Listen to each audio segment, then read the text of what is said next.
años para atrás, capaz que un poquito menos, cuando San Pablo, el apóstol, le escribía una carta a una congregación de la ciudad de Corinto, él les escribe esto, 2 Corintios, en la Biblia capítulo 10 y el versículo 3. Dice, pues, aunque andamos en la carne, él que era uno de los apóstoles y de los que predicaba el cristianismo en esa época, dice, pues, aunque andamos en la carne, no luchamos según la carne, porque las armas de nuestra contienda no son carnales. Fíjense las expresiones que usa, armas y contienda. Está hablando de que hay un conflicto bélico. Entonces él dice, las armas de nuestra contienda no son carnales, sino poderosas en Dios para la destrucción de fortalezas. Ahora, pero si no estamos en la carne, pero no estamos hablando de cosas, de armas de guerra como conocemos, y de una batalla cuerpo a cuerpo, él dice, son poderosas en Dios para la destrucción de fortalezas. ¿Qué puede ser tan fuerte que necesite algo que no es ningún arma conocida? Dice, destruyendo especulaciones y todo razonamiento altivo que se levanta contra el conocimiento de Dios y poniendo todo pensamiento en cautiverio a la obediencia de Cristo. Él está hablando de cosas espirituales. También en otro lado él dice, las cosas espirituales, los temas espirituales necesitan un discernimiento espiritual.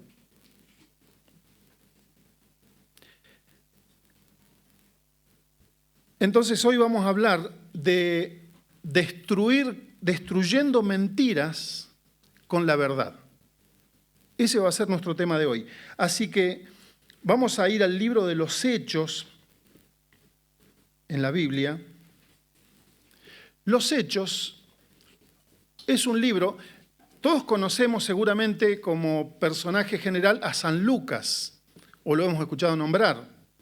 De hecho, acá tenemos, porque él era médico, tenemos una clínica que se llama San Lucas, y hay otros lugares donde hay otras clínicas que se llaman San Lucas, pero en referencia a este Lucas, que es el autor del Evangelio según San Lucas y de los Hechos de los Apóstoles, que él le escribe estos dos tratados a un hombre llamado Teófilo, que cuando él le escribe, le dice, excelentísimo Teófilo, era una persona de autoridad, de poder de la época, y le escribe para explicarle, le dice, bueno, yo me encargué de investigar, de juntar la información, de hablar con los testigos, de poner en orden toda esta historia para que lo que a vos se te ha enseñado lo confirmes y lo aprendas bien.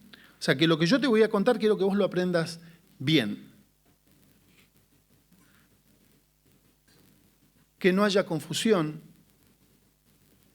que sea la verdad la que te llegue a tu corazón. En una de esas partes él cuenta cuando Jesús les dijo a sus discípulos que él, después de morir, primero les contó antes de morir que iba a morir y que iba a resucitar. Cuando resucita, él les dice, bueno, yo tengo que partir al cielo. Recién cantábamos que le cantábamos al que está en el trono. Y Jesús les dice, bueno, es necesario que yo me vaya, pero yo no los voy a dejar solos. Porque va a venir en nombre mío un abogado defensor que se llama el Espíritu Santo, el que los va a consolar, el que los va a acompañar, el que les va a enseñar y les va a hacer recordar todas las enseñanzas de Jesús. Entonces vamos armando la historia. Él les dice, y ustedes van a ser mis testigos, ustedes van a ser quienes me van a representar en todo el mundo, hasta los confines de la tierra. Ustedes van a llevar el evangelio de Cristo, van a llevar el evangelio del reino de los cielos para que llegue a todos lados. Pero al ser el evangelio de Cristo, Pablo decía, hay adversidad, hay fortalezas espirituales que se levantan contra el conocimiento de esto. Por lo tanto, necesitan argumentos. Pero resulta que cuando nosotros vamos viendo en el transcurso de la vida de Jesús, quienes más se oponían eran los religiosos. Y llega un punto donde la Biblia dice, y le mataron por envidia. Los principales de la religión que manejaban el poder, el conocimiento, lo mataron por envidia. La gente lo seguía. Y era un líder. Y textual dice que la gente era como ovejas que no tenían pastor. Y cuando Él se muestra con misericordia, con amor, con sabiduría, lo empiezan a seguir con poder de Dios. Hechos capítulo 2.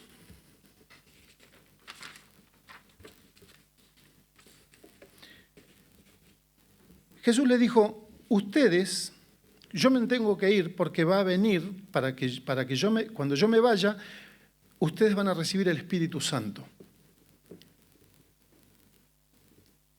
Y cuando reciban el Espíritu Santo, van a recibir poder. Y ustedes, cuando reciban el Espíritu Santo, me van a ser testigos. Entonces Jesús le decía antes a los discípulos, ahora que yo estoy acá, el Espíritu está con nosotros. Pero cuando yo me vaya y venga el Espíritu, a los que creen, el Espíritu va a estar en ustedes. Y el Espíritu Santo vino y entró en cada uno de los que creían, y en ese momento dice que empezaron a hablar en distintos idiomas.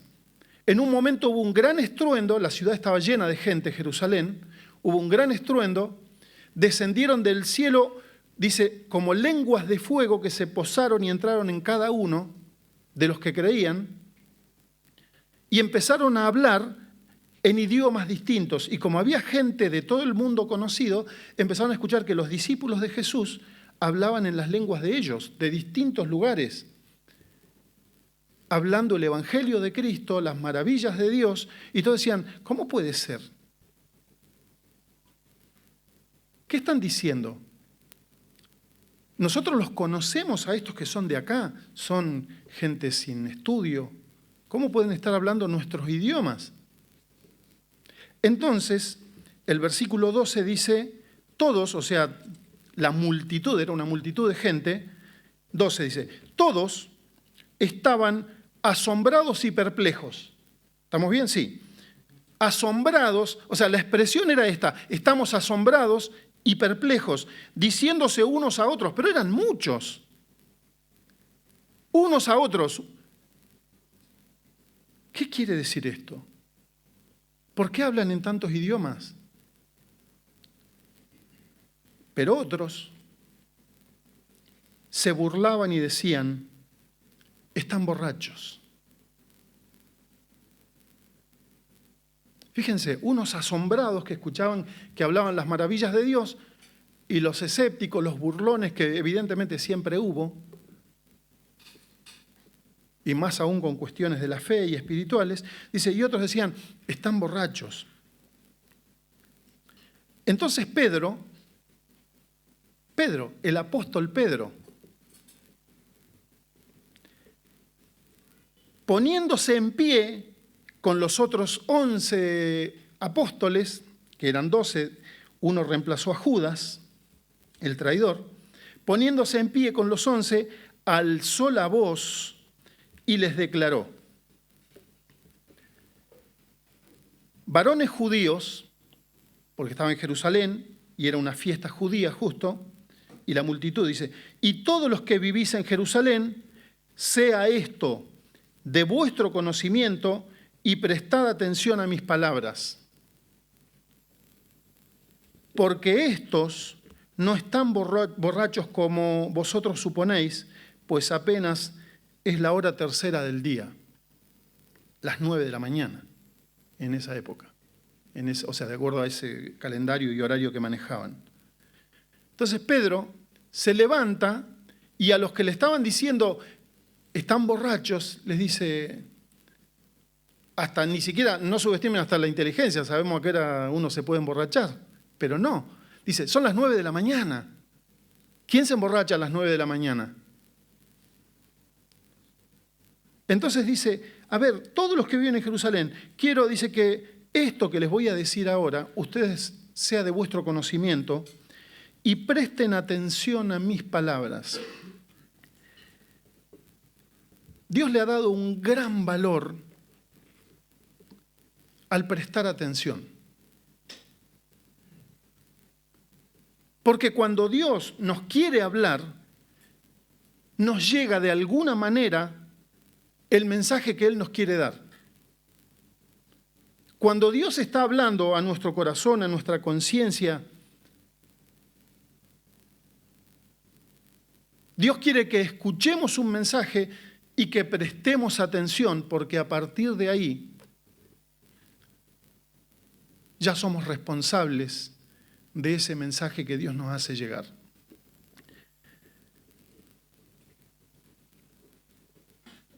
Pedro pudo decir esto porque el Espíritu estaba sobre él. El mismo Pedro es el que antes lo negó a Jesús. Ese Pedro que dijo cuando le dijeron, no, yo no lo conozco, y dice que hasta maldecía para no quedar pegado a Jesús cuando a Jesús se lo estaban llevando a la cruz.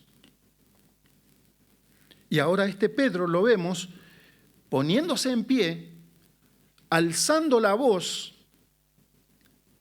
y defendiendo una causa que ahora era suya.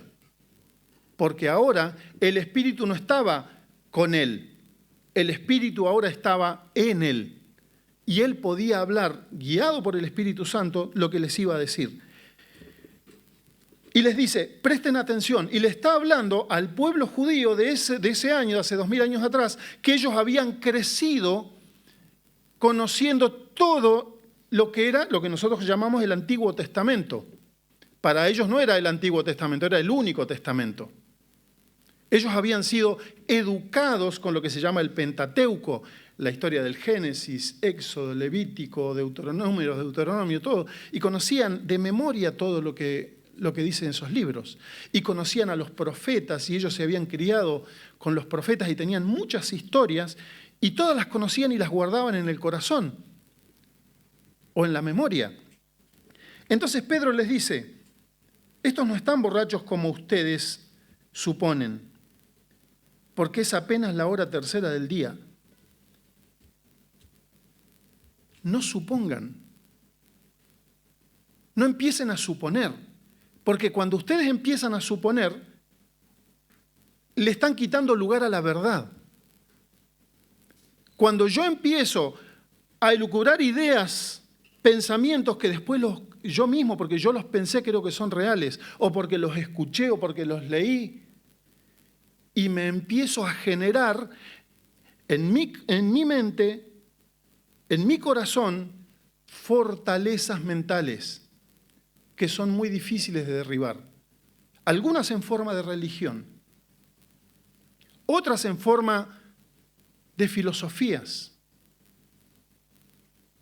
pero que se levantan contra el conocimiento de Dios. Entonces, cada vez que alguien me habla de Dios, yo automáticamente, aunque no lo piense, no lo programe, no nada, simplemente es como que levanto una barrera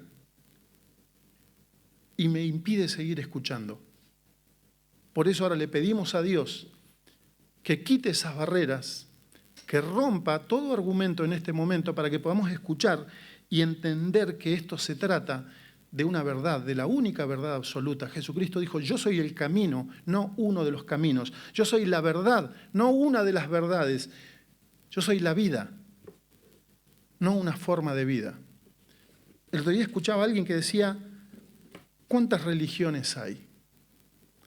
Y la respuesta rápida es la que escuchamos habitualmente. Y creo que hay 1400 religiones. O tal vez más. Y algunas ya quedaron en el camino, murieron y se levantaron otras. Y en realidad hay dos nada más.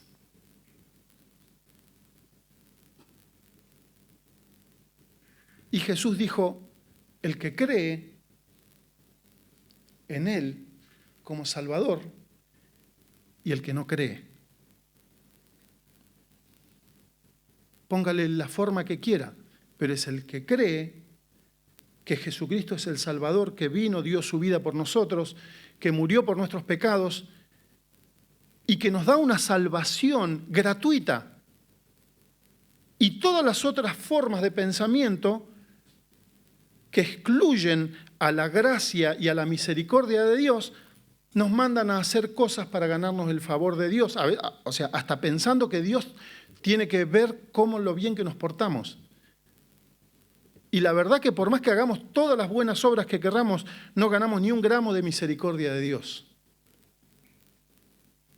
Porque el peso fue puesto sobre Cristo, no sobre nosotros. Entonces, a esta gente que era tan culta en toda su formación, en su educación religiosa, Pedro le dice, no están borrachos, no supongan cosas. Esto que ustedes están viendo acá, que la gente habló en idiomas que expresaban las maravillas de Dios, dice, versículo 16, no, sino que esto es lo que fue dicho por medio del profeta Joel. Y le podría haber agregado, simplemente con buscar quién fue Joel, encontramos que había vivido 800 años antes. Y mediante una profecía les dejó escrito qué es lo que iba a pasar.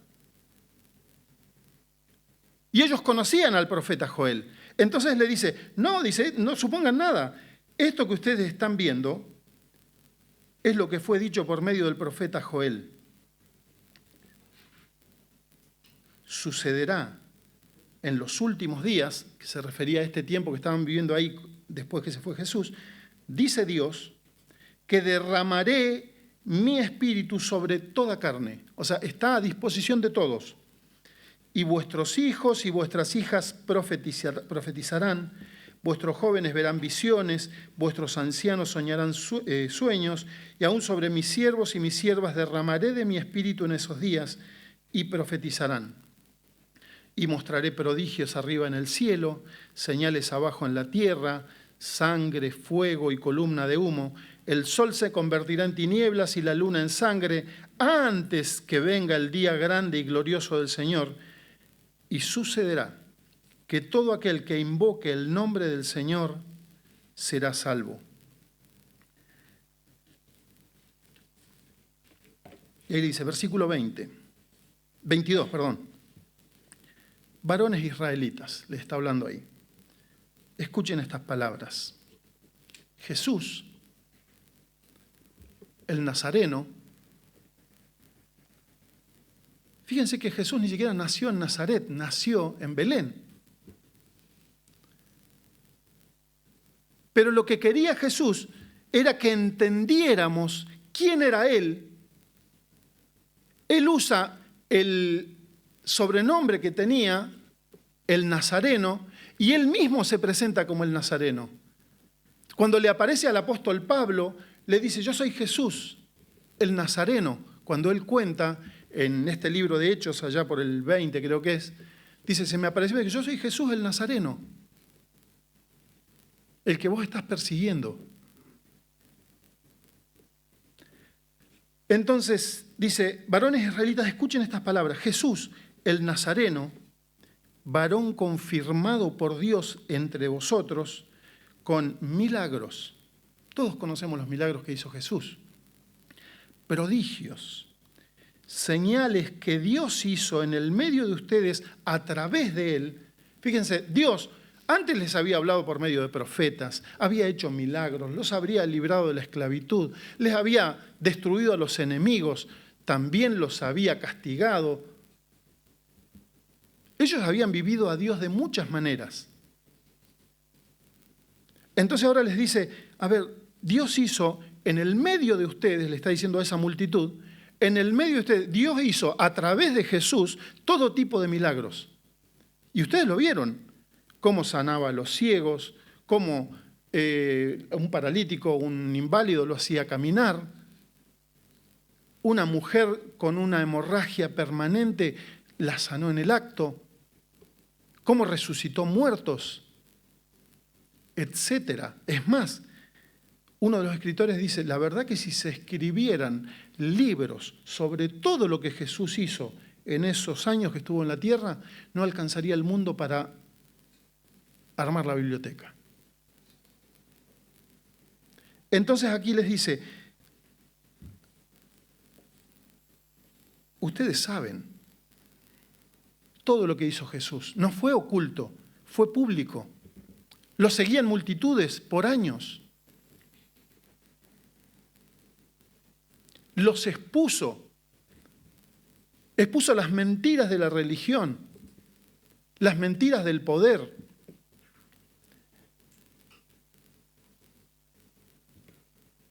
Cuando Jesús fue bautizado por Juan el Bautista, apareció del cielo una luz, el Espíritu Santo, una voz audible a la multitud que dijo, este es mi Hijo amado, en él me complazco, hablando Dios delante de todos, confirmando a Jesús. Entonces por eso le dice acá, varón confirmado por Dios entre ustedes, de muchas maneras. Cuando Jesús muere, en el momento de la muerte se produce un terremoto. Y se abren las tumbas y se levantan los muertos.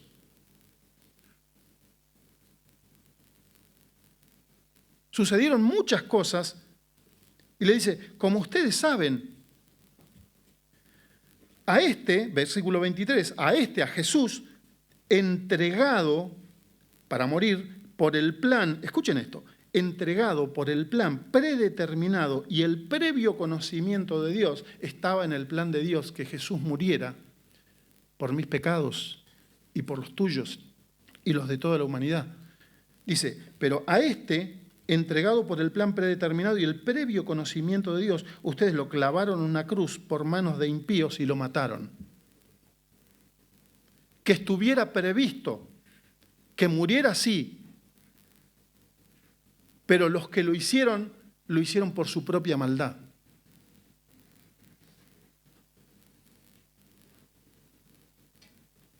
Todos somos culpables de nuestros pecados, pero por todos, aún por los que lo mataron, murió Jesús.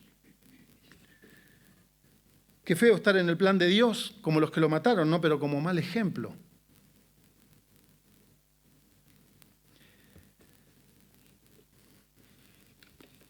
Pasemos al versículo, o vamos a leerlo de corrido, pero porque en realidad lo que quiero es que veamos lo que dice después. Versículo 24, a quien Dios, o sea, después de morir Jesús, a quien Dios resucitó, poniendo fin a la agonía de la muerte, puesto que no era posible que él quedara bajo el dominio de ella. No, era imposible que Jesús quedara en la tumba muerto. Porque David, y ahora fíjense, porque ellos con mentiras, ellos están borrachos. A ver, no están borrachos. Conozcan cómo son las cosas, no supongan, presten atención y sepan que no están borrachos. Lo que sucedió acá es lo que a ustedes ya sabían que había dicho el profeta Joel hace 800 años atrás. O sea, ustedes sabían que esto iba a pasar. Lo que no pudieron es discernirlo espiritualmente, pero esto estaba escrito, ustedes lo sabían, pero no se pudieron dar cuenta que Dios se hizo hombre y vino aquí y estuvo entre ustedes y ustedes no se dieron cuenta y lo mataron. Ahora,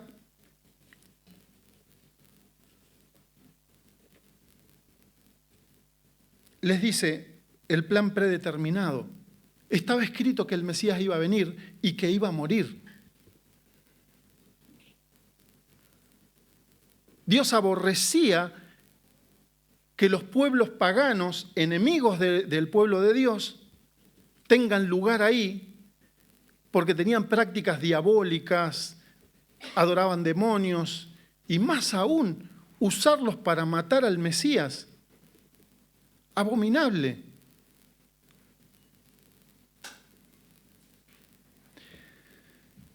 David, aparece el rey David acá, 900 años antes de Cristo. Dice, David dice de él, de Jesús, veía siempre al Señor en mi presencia. Está a mi diestra para que no sea yo conmovido. David está haciendo algo profético. Está diciendo algo que él no iba a vivir. Dice, por lo cual mi corazón se alegró, mi lengua se regocijó y aún hasta mi carne descansará en esperanza. Pues tú no abandonarás mi alma en el Hades, que era el lugar de los muertos, ni permitirás que tu santo, con mayúscula, vea corrupción, que el cuerpo no se pudra, que no quede en la tumba. Me has hecho conocer los caminos de la vida, me llenarás de gozo con tu presencia. Y ahí les dice, 29, vuelve Pedro a hablar. Dice, hermanos, del patriarca David, yo les puedo decir confiadamente que murió, fue sepultado y su sepulcro está con nosotros. O sea, podemos ir y ver los huesos de David hasta el día de hoy. Habían pasado siglos. Pero ellos tenían ahí el sepulcro de David y podían abrirlo y estaban los huesos de David ahí. Entonces dice, pero siendo profeta y sabiendo que Dios le había jurado sentar a uno de sus descendientes en su trono, miró hacia el futuro. David dice, habló, siendo profeta, miró hacia el futuro y habló de la resurrección de Cristo, que no fue abandonado en el Hades, ni su carne sufrió corrupción. A este, David hablaba de Jesús. Dice, a este Jesús lo resucitó Dios, de lo cual todos nosotros somos testigos.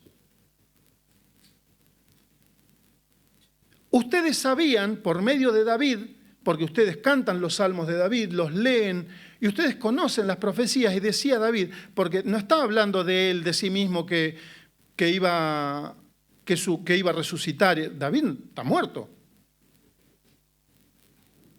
Entonces, ¿de quién hablaba? Y él le dice, hablaba de Cristo, hablaba de Jesús, pero además hace referencia a lo que ellos habían dicho, los religiosos. Los religiosos habían dicho, se fueron a hablar con Poncio Pilato y a decirle, cuando Jesús estaba muerto, dice, nos acordamos que este mentiroso dijo que iba a resucitar al tercer día.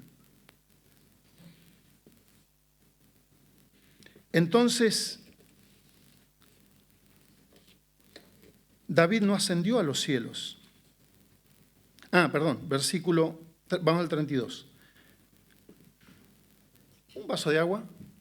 ¿Podrá ser? Dice, a este Jesús resucitó Dios, de lo cual todos nosotros somos testigos.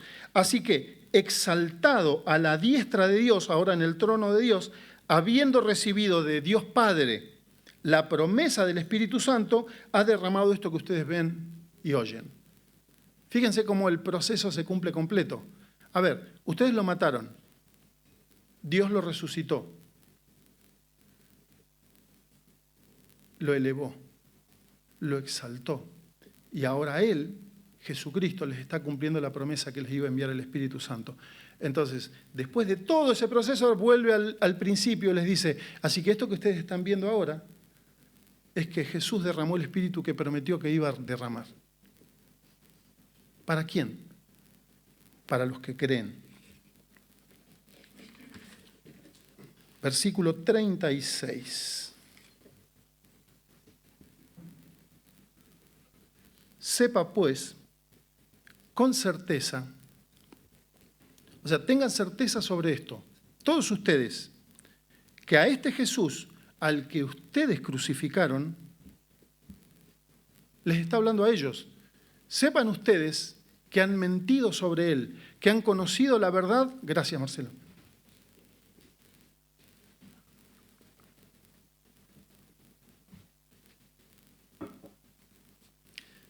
Sepan ahora que a este Jesús que estaba profetizado, que tenían toda la verdad en la mano ustedes, crearon argumentos falsos, mintieron, lo odiaron, lo envidiaron, hasta que lo llevaron a la cruz y lo mataron. Dios lo resucitó, lo llevó a la gloria. Dice, sepan con certeza, todos ustedes, la casa de Israel, que a este Jesús, al que ustedes crucificaron, Dios le hizo ahora Señor y Cristo. Al oír esto, compungidos de corazón, se sintieron culpables. Se dieron cuenta que sus mentiras habían sido destruidas por la verdad, que ya existía desde siempre, pero que nunca la habían podido ver. El Evangelio trae luz sobre la oscuridad. El Evangelio rompe las barreras de cualquier filosofía, de cualquier enseñanza, de cualquier religiosidad. La nuestra y la de la que no es nuestra.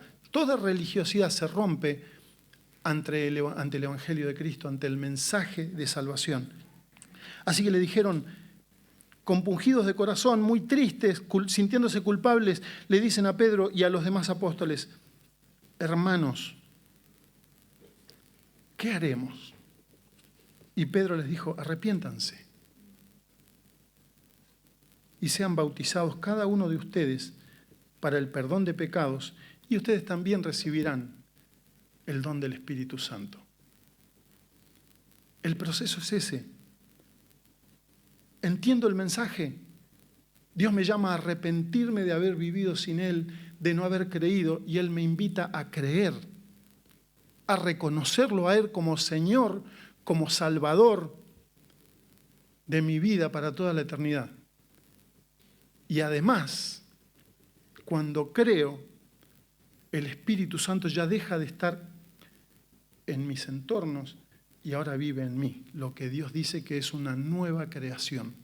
¿Por qué? Porque yo, como decía Pablo, yo en mi carne, ando en la carne todo, pero no puedo combatir lo espiritual en la carne, en mi cuerpo físico, en mi intelecto. Entonces necesito de la ayuda del Espíritu Santo para obtener victoria espiritual.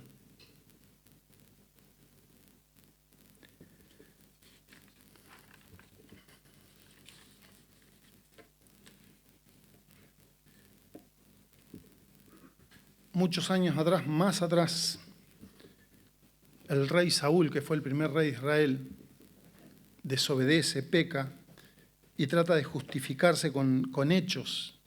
Y el profeta Samuel le dice, Dios se complace, Dios tanto en que hagas sacrificios, holocaustos, se complace tanto Dios en eso como en que lo obedezcas. Obedecer es mejor que hacer un sacrificio. Y prestar atención que cualquier ofrenda que me hagas. Dios dice eso. Presta atención a lo que Dios está poniendo hoy en tu mano, en tu oído. San Pablo decía en esa carta que le escribió a la iglesia, a la congregación de Corinto, el hombre natural, o sea, nuestra condición natural, sin Dios, no acepta las cosas del Espíritu Santo porque para él son necedad. Fíjense si nuestro pensamiento en este momento no es, qué locura están diciendo, qué necedad. Dice, y no las puede entender porque se disciernen espiritualmente. Hay algo sobrenatural en esto que necesita de la intervención de Dios. Por eso pedimos a Dios que hoy nos ayude a discernir el mensaje de salvación. Ellos vivieron, todo ese pueblo vivieron muy cerca de la verdad, muy cerca, pero no lo pudieron discernir. Por su maldad, por alejarse de Dios. No lo pudieron ver. Estaba el Mesías ahí caminando entre ellos y no lo pudieron reconocer, a pesar de que conocían todo lo que estaba escrito sobre él. Vamos a terminar con una lectura.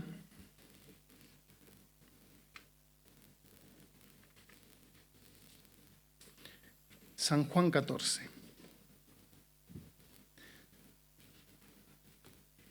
San Juan, que fue otro de los apóstoles de Jesús, también escribió uno de los evangelios. Y esto es muy interesante porque esto sucede antes de que Jesús muera. Antes de que Jesús muriera en la cruz,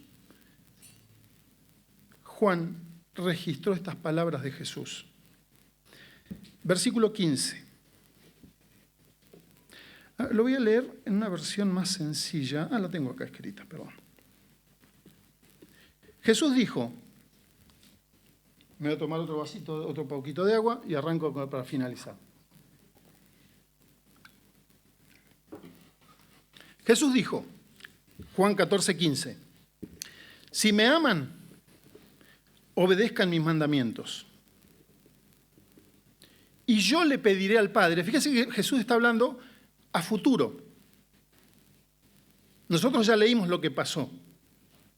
Ya vimos que vino el Espíritu Santo. Bueno, dice, si me aman, obedezcan mis mandamientos. Y yo le pediré al Padre, y Él les dará otro abogado defensor, quien estará con ustedes para siempre.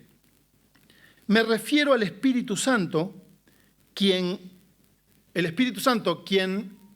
guía, a ver dónde está ahí, me refiero al Espíritu Santo, quien guía a toda la verdad. Está hablando Jesús, yo dice, ¿verdad? Después dice el Padre, o sea, tenemos Dios Padre, Dios Hijo y Dios Espíritu Santo, en el nombre del Padre, del Hijo, del Espíritu Santo. Ahí están los tres. Estará con ustedes para siempre. Me refiero al Espíritu Santo, quien guía a toda la verdad. El mundo en general, el mundo no lo puede recibir. ¿Por qué no lo puede recibir? Dice, porque no lo busca ni lo reconoce. Pero practicaban la religión, eran religiosos. Sin embargo, eran religiosos y no estaban buscando a Dios. Así que la religión como religión no sirve para nada. Entonces dice, el mundo en general no lo puede recibir porque no lo busca ni lo reconoce, aunque le ande caminando al lado como le pasó a todo ese pueblo. Pero ustedes sí lo conocen porque ahora Él vive con ustedes. Fíjense, estamos hablando antes de que Jesús muriera. Dice, pero ustedes sí lo conocen porque ahora Él vive con ustedes. Andaba Jesús con ellos. Y después estará en ustedes. ¿Sucedió o no sucedió? Sí sucedió. Y ahí les dice, no los abandonaré como a huérfanos. Vendré a ustedes. Dentro de poco, el mundo no me verá más, porque Jesús murió, resucitó, estuvo 40 días y ascendió al cielo. ¿Se cumplió o no se cumplió? El mundo no lo vio más. Pero ustedes sí me verán. Dado que yo vivo, ustedes también vivirán. Cuando yo vuelva a la vida, cuando yo resucite, ustedes sabrán que estoy en mi Padre y que ustedes están en mí y yo en ustedes. El Espíritu Santo ahora ya no está conmigo, ahora está en mí. Pero a su vez es Cristo quien está en mí. Porque Él dice, yo no te voy a dejar como a un huérfano. Yo voy a estar siempre con vos. Los que aceptan mis mandamientos y los obedecen son los que me aman. No los que practican religión. No los que tienen asistencia perfecta a una iglesia. Los que aceptan mis mandamientos y los obedecen son los que me aman. Y porque me aman a mí, dice Jesús, o sea, nuestra tarea es amar a Jesucristo, dice, mi Padre los amará también, a ustedes, a ellos. Y yo los amaré y me daré a conocer a cada uno de ustedes. O sea, cuando yo creo, acepto, obedezco, me arrepiento de mis pecados, digo, Señor, sí, yo quiero que seas mi Salvador, me arrepiento de mis pecados, Dice, el Espíritu viene a vos, pero vas a empezar a vivir de tal manera que en todos tus actos me vas a reconocer, me vas a ver que yo estoy ahí con vos, que estuve ahí, que tu andar diario, acá estuvo Jesús. No me di cuenta cómo me cuidó, cómo me bendijo, cómo me guió, cómo me ayudó a tomar una decisión. De eso se trata la vida espiritual. Me daré a conocer. Versículo 26. Sin embargo, cuando el Padre envía al abogado defensor como mi... A ver, ¿quién es el representante de Dios en la tierra? El Espíritu Santo. No hay religión que represente a Dios en la tierra. Ni nosotros una religión, ni otra religión, ni otra que hubo. El representante que Dios dejó es el Espíritu Santo. Y cada uno que tiene el Espíritu Santo es un embajador de Cristo. Miren qué tarea, qué responsabilidad. Él les enseñará todo y Él les recordará cada cosa que les he dicho. Hay mucho para aprender. Muchos pasos a dar. El primero es reconocer a Cristo como Señor y como Salvador. Primero mío.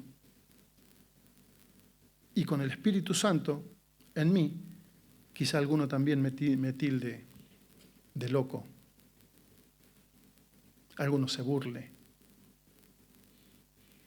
Pero ¿qué dijo Jesús? Para terminar.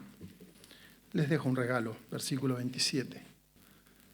No creo que les afecte nada a ustedes. Les dejo un regalo, paz en la mente y en el corazón. Y la paz que yo les doy es un regalo que el mundo no les puede dar. Ni todo el mundo, ni todo el dinero del mundo compra paz. Así que no se angustien, no se sientan oprimidos, no tengan miedo. Recuerden lo que les dije, me voy, pero volveré a ustedes. Si de veras me amaran, se alegrarían de que voy al Padre, quien es más importante que yo. Les he dicho estas cosas antes de que sucedan. Yo les dije esto, dice Jesús, antes de que suceda, para que cuando suceda ustedes crean. Ya sucedieron. Es tiempo de creer. Hay otras cosas que van a suceder que también están escritas, pero el primer paso es que creas. ¿Oramos? Señor, gracias por tu misericordia, tu paciencia, por invitarnos una vez más a creer en Jesucristo como nuestro Salvador. Vos conocés nuestro corazón, nuestras luchas, pero nos has dado la garantía de tener paz, de tener el perdón, de tener vida eterna y de estar con nosotros para siempre. Gracias, Dios, eterno, todopoderoso, invencible, por identificarte con nosotros y habernos hecho este regalo, Jesucristo y la salvación. En el nombre de Jesús oramos. Amén.